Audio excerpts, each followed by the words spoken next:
Hoy continuamos con la segunda parte de la introducción al capítulo 17 de Apocalipsis y hoy hablaremos de lo que nos quedó pendiente la semana pasada.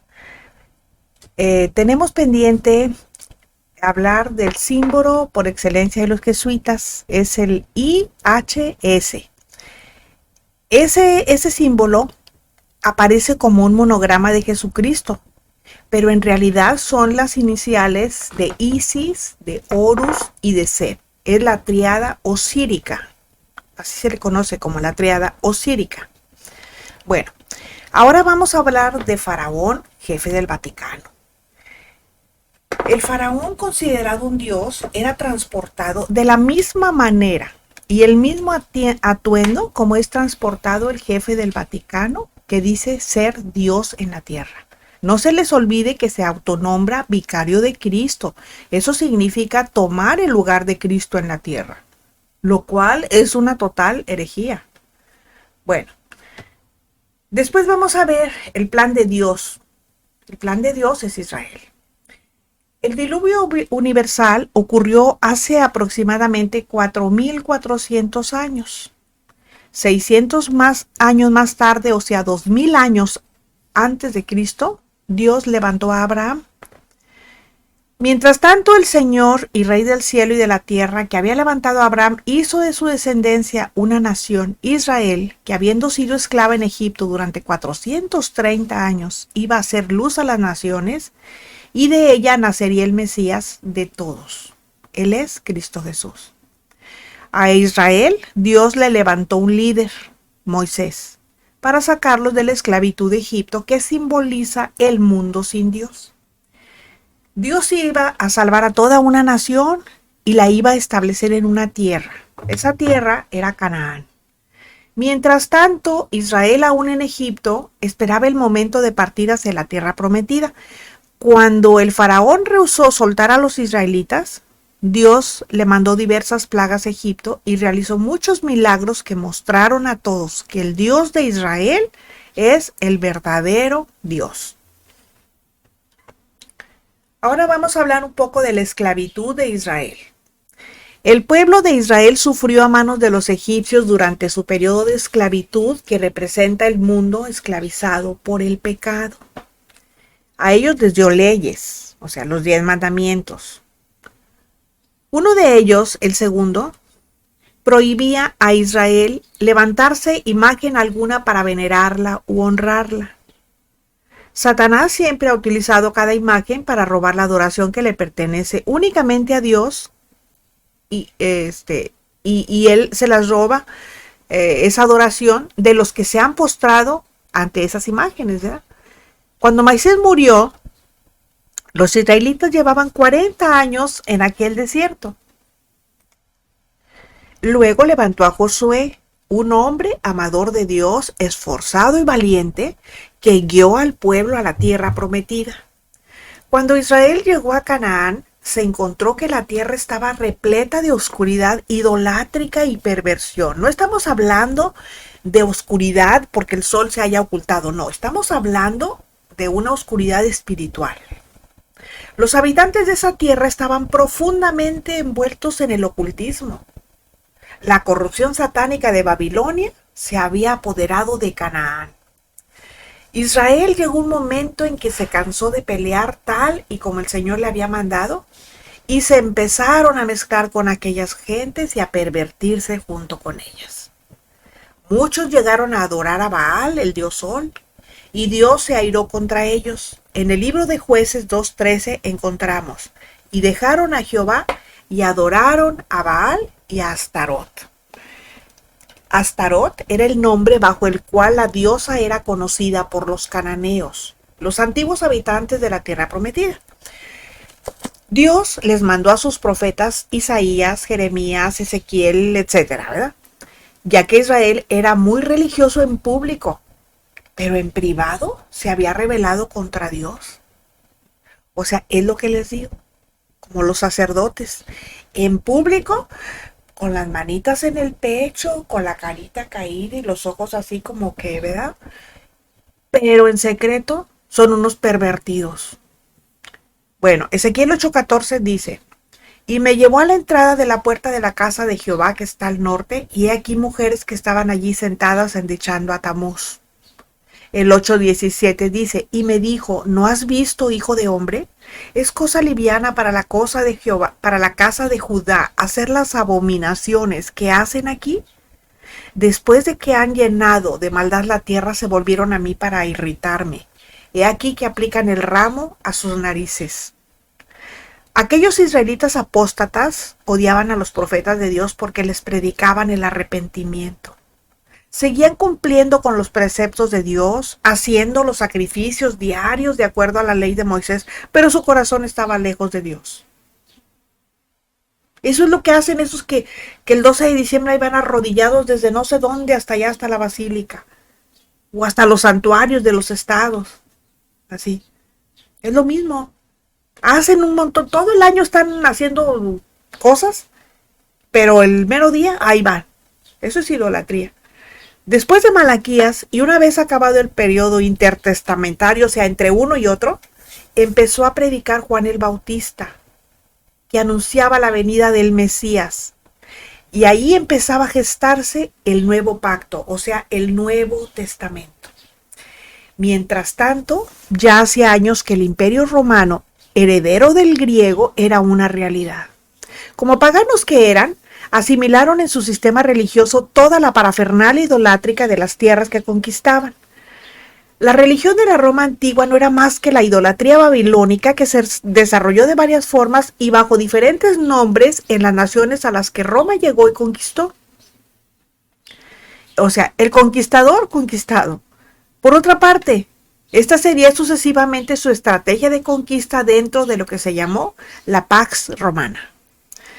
Los romanos paganos tenían muchos dioses con minúscula y toleraban una amplia gama de creencias. Mientras se respetaba ese sincretismo acordado, o sea, esa mezcla, no habría ningún problema. El problema vino cuando los verdaderos cristianos se negaron a seguir ese mismo juego, declarando que solo Jesucristo es el Rey.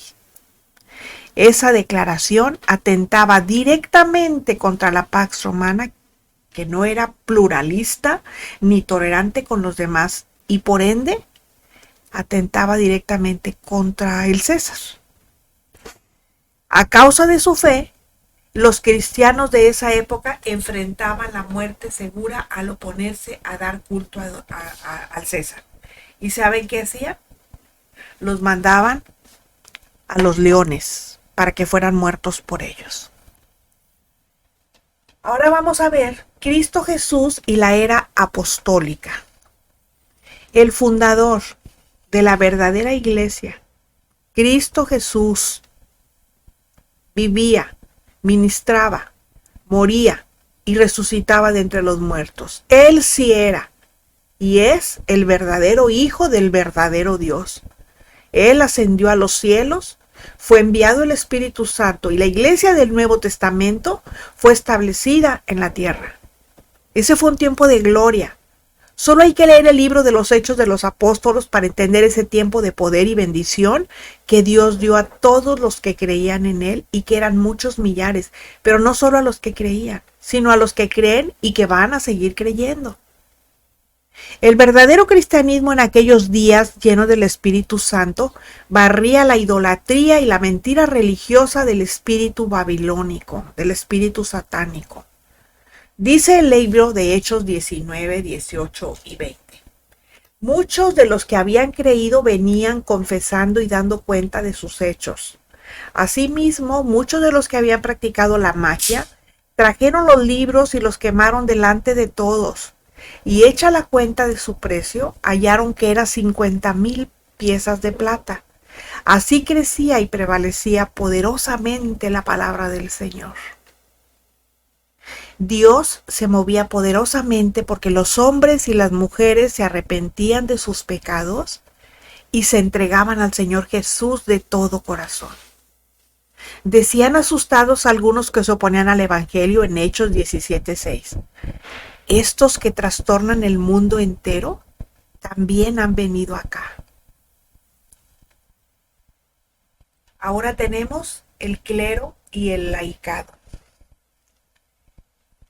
Pero cuando hubieron pasado relativamente pocos años, comenzaron a proclamarse algunos hombres como señores sobre el pueblo de Dios, constituyéndose como clase aparte, como clase superior, clerical, por encima de los demás. El laicado. El orgullo espiritual era la nota a destacar entre aquellos, entre comillas, santos especiales.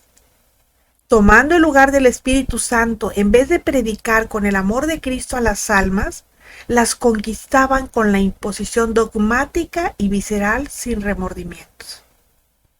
Pero miren, aquí no nos equivoquemos.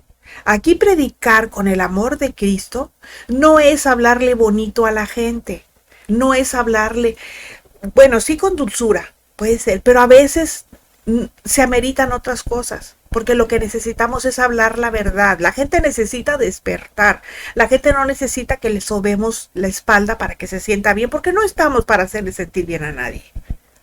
Imagínense lo que pasó al Señor Jesucristo. Fue muerto en la cruz para que nosotros fuéramos salvos, y nosotros vamos a ofrecer aquí rosas y a darles cosas suavecitas a la gente. No. Hablar con amor a las personas es hablarles la verdad. Y nosotros no vamos a sustituir la verdad por nuestras propias conclusiones doctrinales y por nuestros métodos. No. Eso era lo que hacían esas gentes, que tomaban el lugar del Espíritu Santo. Por su ansia de poder, ellos empezaron a hacer intentos de congraciar el paganismo con el cristianismo. Pablo habló de estas gentes impostoras de la fe. ¿Dónde lo habló? En Hechos 20, 28 al 30 dice: por tanto, miren por ustedes y por todo el rebaño en que el Espíritu Santo los ha puesto por obispos para apacentar la iglesia del Señor. Apacentar significa para que alimenten a la iglesia del Señor, la cual él ganó por su propia sangre, porque yo sé que después de mi partida entrarán en medio de ustedes lobos rapaces que no perdonarán al rebaño. Qué triste, porque cuando dice entrarán en medio de ustedes, está hablando de gente que entra a la iglesia infiltrada, pero entran como corderos y en realidad son lobos rapaces. Y ellos no perdonan al rebaño, a las buenas gentes que de verdad quieren aprender y conocer y crecer en el conocimiento de Dios. Y dice que de ustedes mismos se levantarán hombres que hablen cosas perversas para arrastrar tras sí a los discípulos. Así que alerta, porque Satanás anda suelto y quiere agarrar a todos los que pueda antes de que la iglesia sea levantada por el Señor. Pablo sabía que el misterio de iniquidad estaba en marcha. Y lo dijo en 2 Tesalonicenses 2:7, que dice: porque ya está en acción el misterio de la iniquidad. Pablo sabía que había de venir una apostasía auténtica y perversa. Y también lo dijo en 1 Timoteo 4, 1 y 2. Dice: pero el Espíritu dice claramente que en los postreros tiempos, algunos apostatarán de la fe, o sea, se apartarán de la fe. Escucharán a espíritus engañadores, a esos que les hablan mentiras, y a doctrinas de demonios, a los que les enseñan cosas bonitas, por la hipocresía de mentirosos, que teniendo cauterizada la conciencia, por eso ya no sienten, ya no perciben, les van a prohibir casarse. ¿Y dónde prohíben casarse a los hombres? ¿Dónde practican el celibato que no es bíblico? Y también lo dijo en 2 Timoteo 4, 3 y 4, dice: porque vendrá tiempo cuando no sufrirán la sana doctrina, sino que teniendo comezón de oír, se amontonarán maestros conforme a sus propias concupiscencias y apartarán de la verdad el oído y se volverán a las fábulas. O sea, ya no van a soportar el evangelio verdadero. No, ellos van a querer oír otras cosas que les endulcen el oído y que les hagan sentir bien, aunque los lleven con todo y tenis al infierno. Eso es lo que van a buscar. Y esto fue lo que empezó a ocurrir cuando el paganismo babilónico tomó tintes de cristianismo y empezó a desbancar al verdadero cristianismo por medios opresores, como la persecución, por ejemplo.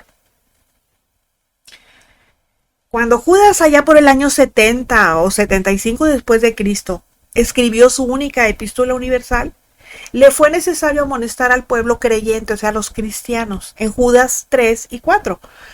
O sea, es un solo capítulo, pero los versículos 3 y 4 dice: amados, por la gran solicitud que tenía de escribirles acerca de nuestra comunión salvación, me ha sido necesario escribirles exhortándolos que contiendan ardientemente por la fe que ha sido una vez dada a los santos, porque algunos hombres han entrado encubiertamente, los que desde antes habían sido destinados para esta condenación, hombres impíos que convierten en libertinaje la gracia de nuestro Dios y niegan a Dios, el único soberano, y a nuestro Señor Jesucristo.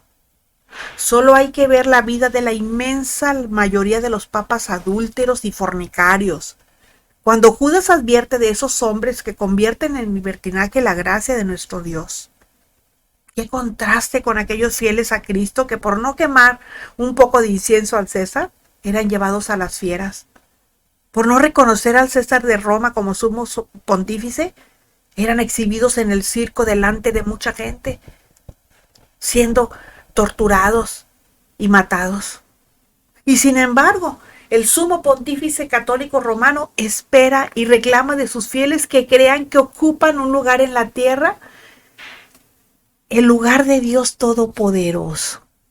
Como dijo el Papa León XIII en la gran encíclica del Papa Leo XIII en 1903. O como saludaron a Pío IX después de declararle el dogma de la infalibilidad. Fíjense lo que dijo: el Papa es Cristo en oficio, Cristo en jurisdicción y poder. Nos postramos ante tu voz, oh Pío, como la voz de Cristo, el Dios de la verdad. Al afianzarnos en ti, nos afianzamos en Cristo. Hasta se me traba la lengua nada más de leer estas cosas. Dijo el profeta Jeremías: maldito el varón que confía o pone su confianza en el hombre. Los papas son simples hombres que se hacen pasar por Dios y que reciben títulos blasfemos como su santidad, entendiendo que la santidad de ellos viene de ellos mismos. O Santo Padre, con eso le están robando el título de Dios Padre. O Sumo Pontífice, roban el título y ministerio de Cristo Jesús, que es el único pontífice o puente entre Dios y los hombres. Porque hay un solo Dios y un solo mediador entre Dios y los hombres, Jesucristo hombre, el cual se dio a sí mismo en rescate por todos. ¿Dónde está eso? En primera a Timoteo 2, 5 y 6. Ahora vamos a ver sobre Nerón y Constantino, la falsa iglesia de Cristo. Hay una pregunta que deberíamos de hacernos. ¿Por qué era perseguido el cristianismo y 2 siglos más tarde ya no se le perseguía? ¿Por qué? ¿Qué ocurrió? Los primeros cristianos fueron perseguidos porque su fe era auténtica, era real, y Satanás se les oponía. Pero cuando el cristianismo se hizo oficial, entre comillas, dejó de ser un problema para el diablo. ¿Y cómo pasó? Pues mientras Cristo edificaba su iglesia para llevarse a los suyos al cielo, Satanás preparaba una iglesia falsa para llevarse a sus seguidores al lago de fuego. Hacia el año 60 después de Cristo, el emperador Nerón estaba asustado al ver que muchísimos de sus súbditos dejaban de adorarle como era costumbre en el imperio. Si esa costumbre prevalecía, pronto los césares iban a quedar sin súbditos. Así que empezó a perseguir a los cristianos. ¿Pero qué creen? Que cuanto más los perseguía, más crecían en número y fe. Dios tiene propósito. Dios tiene propósitos. Ellos fueron perseguidos y se fueron por muchas partes. ¿Y a dónde iban? Ellos iban y predicaban el evangelio. Fíjense nada más que hermoso. Los cristianos de aquella época, sabiéndose perseguidos por su creencia, cuando se encontraban con otro creyente pero dudaban que lo fuera, citaban una porción de las escrituras de memoria. Si la otra persona también era cristiana, pues iba a completar el mensaje, el pasaje que leyeran. Al hacer esto, conseguían que muchos espías de Nerón, al tener que estudiar las escrituras, acabaran convirtiéndose a Cristo. ¿Se dan cuenta? Cómo Dios lo utiliza todo. Por eso dice en Romanos 8:28 que a los que aman a Dios todas las cosas les ayudan a bien. Era una tragedia que hubiesen sido perseguidos como cristianos. Sin embargo, ellos aprovecharon el tiempo y Dios utilizó esa persecución para que su evangelio fuera proclamado. Astutamente los esbirros o alguaciles del emperador, en lugar de las escrituras, empezaron a usar símbolos cristianos. ¿Cómo qué creen? Como el pez, como el pan, como el ancla, etcétera. Hay muchos. Bueno, ahora vamos a ver la versión babilónica y falsa del cristianismo. Los métodos para perseguir a los cristianos que utilizaba Nerón llegaron a ser muy sofisticados. Fíjense, él organizó iglesias falsas. Bajo sus órdenes, sus espías que fingían ser cristianos le prendieron fuego a Roma. Y esto lo hicieron para justificar la persecución y la masacre de los creyentes. Incluso se sabe que Nerón condenó a sus propios espías como si fueran cristianos verdaderos. Cuando Constantino, después de más de 200 años que los césares anteriores no habían logrado destruir el cristianismo verdadero, vio que todos sus esfuerzos eran en vano, ya que impulsaban a los cristianos a profundizar en la oración y en el conocimiento de la palabra y se fortalecían cada vez más. Nosotros no debemos de esperar eso, ¿eh? Tenemos que hacer de la oración un hábito. Se acercaba el día en el que Satanás iba a dar al mundo su propia versión de la iglesia cristiana. El paganismo iba a recibir una nueva cara.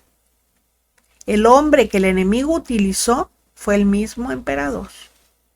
En el tiempo de ese hombre, el cristianismo estaba extendiéndose por todas partes y realmente amenazaba no solo el paganismo, sino el propio trono del César. Por lo tanto, el emperador Constantino siguió el mismo patrón que Nerón de levantar iglesias falsas. Sin embargo, los cristianos estaban preparados y reconocían a los falsos cristianos que no conocían ni respetaban las escrituras. Para aprovecharse de esa ola de crecimiento del cristianismo y dar credibilidad a sus iglesias falsas, Constantino mintió al mundo y a todos. Él dijo que se había convertido en cristiano, aunque nunca permitió que le bautizara. La realidad es que ese emperador adoró al dios Sol, o sea, a Baal, y lo adoró hasta su muerte. Con el tiempo, esas iglesias falsas levantadas por Nerón, con su concepto pagano del cristianismo, se convirtieron en el catolicismo romano. Aunque la realidad es que Constantino fue el primer papa porque ostentó el poder espiritual y el poder temporal. Él proclamó un edicto de tolerancia para hacer salir a los creyentes de sus escondites, pero solo los que aceptaban su clase de cristianismo, entre comillas, consistente en el puro catolicismo romano. Ellos, si lo aceptaban, iban a tener verdadera protección. Con ese tipo de cristianismo, paganismo, porque era la mezcla, era el sincretismo, la observancia de las escrituras se fue dejando de lado y empezaron una liturgia de corte pagano. Los cristianos verdaderos sabían que Constantino era un anticristo y se ocultaron mientras el catolicismo romano barría por toda Europa. La historia de la conversión de Constantino, o sea, entre comillas, fue así. En el año 300 después de Cristo, el ejército de Constantino peleaba contra su enemigo, el general Magencio, el cual, al igual que él, que Constantino, aspiraba al trono de Roma. Durante esa batalla, dice él que luego fuera emperador, que vio una señal en el cielo, una cruz y las palabras: por este signo vencerás. La supuesta cruz volante que vio Constantino al ir contra Magencio, Es lo que vamos a ver ahorita. Dice, ¿será que Dios veía que ese hombre adorador del sol luchaba por una causa justa cuando lo hacía por su propio egoísmo megalómano? No porque ese mensaje no podía ser de Dios. Allí también se cumplió las palabras del apóstol Pablo que dice en 2 Timoteo 4:3. Vendrá tiempo cuando no sufrirán la sana doctrina, sino que teniendo comezón de oír, se amontonarán maestros conforme a sus propias concupiscencias y apartarán de la verdad el oído y se volverán a las fábulas. Como resultado de esa batalla, Constantino dijo que se había convertido al cristianismo. Su tarea, no obstante, fue fundir el paganismo con el cristianismo, creando un híbrido. ¿Cuál fue ese híbrido? Pues el catolicismo romano. La madre de Constantino, Helena, aceptó el cristianismo babilónico y rezaba a la Virgen María, o sea, a Semiramis, la reina del cielo. Esa mujer rogaba a su hijo a que entregara su corazón al Dios verdadero, entre comillas, mientras tanto se había exiliado a Jerusalén por miedo a las represalias de quién creen de su propio hijo. Ella sabía que Constantino aún adoraba al dios Sol, a Baal, y había estado ordenando la muerte de los verdaderos creyentes en Cristo que se escondían en las montañas para proteger las escrituras. Constantino era un anticristo, pero era un anticristo chiquito, era un aprendiz de anticristo, totalmente controlado por espíritus seductores, al igual que todos los papas que le siguieron. Dice 1 Timoteo 4:1, el Espíritu dice claramente que en los postreros tiempos algunos apostatarán de la fe, escuchando espíritus engañadores y a doctrinas de demonios. Se dieron órdenes imperiales por toda Roma para que cesaran las persecuciones. La táctica iba a cambiar. Satanás iba a adoptar la técnica de la sutilidad. Algo así como, si no puedes contra tu enemigo, pues únete a él. Y de manera oficial, a partir de que Constantino murió en el 337 después de Cristo, el catolicismo romano rugió por todos lados. A la luz del día ya nada lo paró. Y Satanás siempre ha estado muy contento con su obra maestra porque ha engañado a muchos miles de millones de hombres y mujeres con esa religión. Gente que ha creído que esa es la iglesia verdadera. Démonos cuenta que al contrario que con el cristianismo bíblico, el cristianismo entre comillas de Roma nunca tuvo contratiempo alguno a lo largo de la historia. Con 2 dedos de frente nos vamos a dar cuenta de por qué. Al contrario, ha mantenido su hegemonía sobre naciones, reyes, emperadores sin problemas. O sea, él está por sobre todos ellos. Incluso hoy en día, el Papa es la persona más valorada de este mundo, más respetada. El catolicismo romano es un sincretismo formado por diversas creencias. Sería una mezcla, digamos así, miren, de judaísmo, de paganismo, de filosofía platónica, aristotélica, idolatría y suficiente cristianismo aparente para que parezca respetable. Sin lugar a dudas, el catolicismo romano es la última expresión de engaño religioso de ¿quién creen? De Babilonia la Grande. Ahora vamos a hablar de la falsa unidad. Lamentablemente, por el hecho de que una muy gran mayoría de ministros y creyentes en general no se han dado cuenta, el diablo está repitiendo su vieja estratagema. Se llama la unidad de todos los cristianos. Y levanta la bandera del amor verdadero, de la tolerancia y de la unidad dentro de la diversidad. Entre otros. ¿Y qué está haciendo? Poniendo la doctrina verdadera a un lado. Esto está encandilando a muchos ingenuos creyentes que ya creen a pie juntillas que la iglesia va a conquistar las naciones para Cristo y que por tanto ya viene ese avivamiento mundial tantas veces profetizado por una inmensa cantidad de falsos profetas y profetizas a lo largo de estos últimos años. Es más, si alguien ha leído la Biblia, yo dejo este ministerio si me dice dónde viene en la Biblia la palabra avivamiento. No la van a encontrar. Pero si la encuentran, me lo dejan en los comentarios. Esa es la estrategia del Vaticano para llevar a todos a consolidar la única iglesia, la cual ni por asomo es la iglesia de Jesucristo. muchos sin darse cuenta están cambiando de espíritu. Están saliendo de la verdadera cobertura del Espíritu Santo a la falsa del espíritu satánico disfrazado de santidad por creer esa herejía. Porque son guiados por hombres, por sus coberturas, y también, cuando es el caso, por doctrinas de demonios. Esa nueva iglesia es un sincretismo más audaz todavía que el anterior católico romano, porque constituye un paso más hacia adelante. Es una mezcla entre lo católico, lo evangélico y lo esotérico. Y una gran mayoría ni siquiera se está dando cuenta. ¿Y saben por qué? Porque no conocen la Escritura. Solo aquellos que permanezcan fieles a la sana doctrina de nuestro Señor y a su Espíritu van a poder escapar de ese engaño mortal. El frente para formar esa super mega iglesia del falso profeta es amplísimo. Al igual que con la Roma pagana, la Roma religiosa actual también es tolerante. Y eso es solo una estratagema con las demás religiones. Y hasta permite que sus miembros practiquen todas las cosas, desde yoga hasta vudú, siempre y cuando permanezcan, aunque sea de nombre, en la iglesia romana, aunque solamente vayan cuando hay bautizos, cuando hay bodas, en Navidad, en Semana Santa, que se van flagelando, nada más, no importa, hagan lo que quieran, ¿qué tienen? No pasa nada, mientras permanezcan dentro de la iglesia romana. Bueno, ahora vamos a ver Babilonia, Pérgamo y Roma.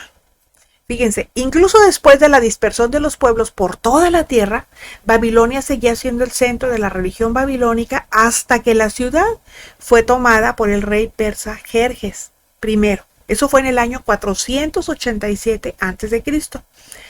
Los sacerdotes babilónicos fueron forzados a dejar Babilonia y se trasladaron a la ciudad de Pérgamo en Asia Menor, donde estuvo ubicado su cuartel general durante varios años. En esa ciudad, la Biblia dice que se hallaba el trono de Satanás. Eso lo vemos en Apocalipsis 2:12 y en el 13a, que dice: y escribe el ángel de la iglesia en Pérgamo. El que tiene la espada aguda de 2 filos dice esto: yo conozco tus obras y dónde moras, donde está el trono de Satanás. Cuando el rey de Pérgamo, Atalo III, que tenía el título de papa, murió en el año 133 a.C., hizo testamento para que este oficio fuera trasladado a Roma. Los etruscos, que llegaron a Italia desde Lidia en Asia Menor, introdujeron la religión mística babilónica con sus ritos. Lidia estaba ubicada cerca de la ciudad de Pérgamo. Los etruscos antecesores de los romanos pusieron un papa sobre su sacerdocio que tenía poder sobre la vida y la muerte. Años más tarde, Roma aceptó ese papa como su gobernador civil. El emperador Julio César fue constituido sumo sacerdote, soberano de la orden etrusco-babilónica, y de esta manera fue heredero de los derechos y los títulos que habían sido trasladados a Roma. Por lo tanto, el primer César romano llegó a ser la cabeza del sacerdocio babilónico. Roma llegó a ser sucesora de Babilonia con Pérgamo como el centro religioso para su culto. Apocalipsis 2, de 12 al 13, pues ya lo acabamos de leer, eso es lo que dice. Ahora, este mensaje de Jesús fue revelado al apóstol Juan en la isla de Patmos, alrededor del año 94 después de Cristo. En este tiempo, el trono de Satanás todavía estaba en la ciudad de Pérgamo. Fue al final del siglo IV después de Cristo que el obispo de la iglesia romana, Dámaso, fue elegido para obtener el ministerio papal sobre la religión babilónica. Dámaso I, él estuvo del 366 al 384 después de Cristo. Este obispo de Roma, que consta como papa en el libro oficial de la Iglesia Romana, fue elegido simultáneamente al tiempo que otro papa, a su vez elegido por su facción rival, el diácono Ursino. Se impuso con lucha armada y violenta durante 3 días.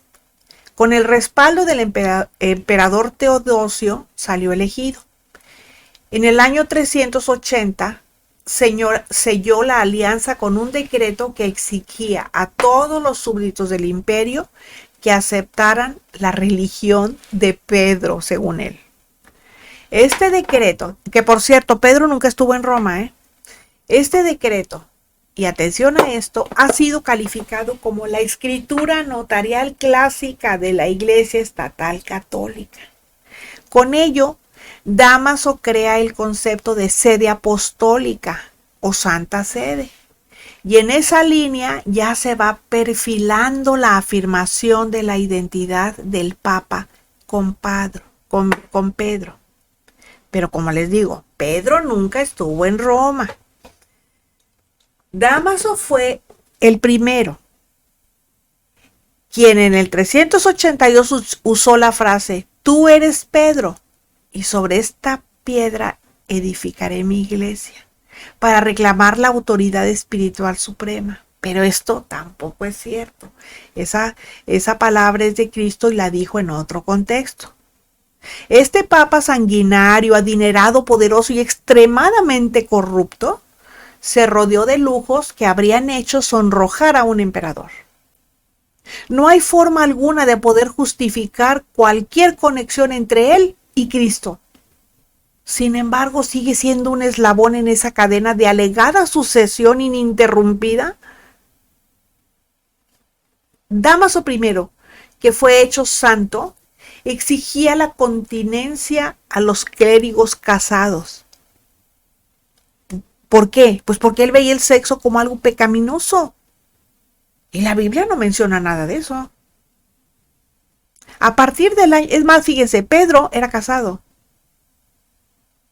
Ahí dice la Biblia, cuando el Señor Jesús sanó a su suegra, dice, el Señor Jesucristo sana a la suegra de Pedro.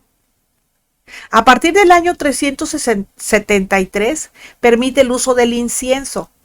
Esa costumbre fue traída del paganismo. El Papa Dámaso había sido obispo durante 12 años después de haber sido elegido con una influencia importante de los monjes del Monte Carmelo, que era una institución que pertenecía a la religión babilónica, que originalmente había sido fundada por los sacerdotes de la reina Jezabel. Jezabel era la controladora esposa del perverso rey Acab de Israel, primero de Reyes 16:31, que dice, porque le fue ligera cosa andar en los pecados de Jeroboam, hijo de Nabat, y tomó por mujer a Jezabel, hija de Baal, rey de los Sidonios, y fue y sirvió a Baal y lo adoró.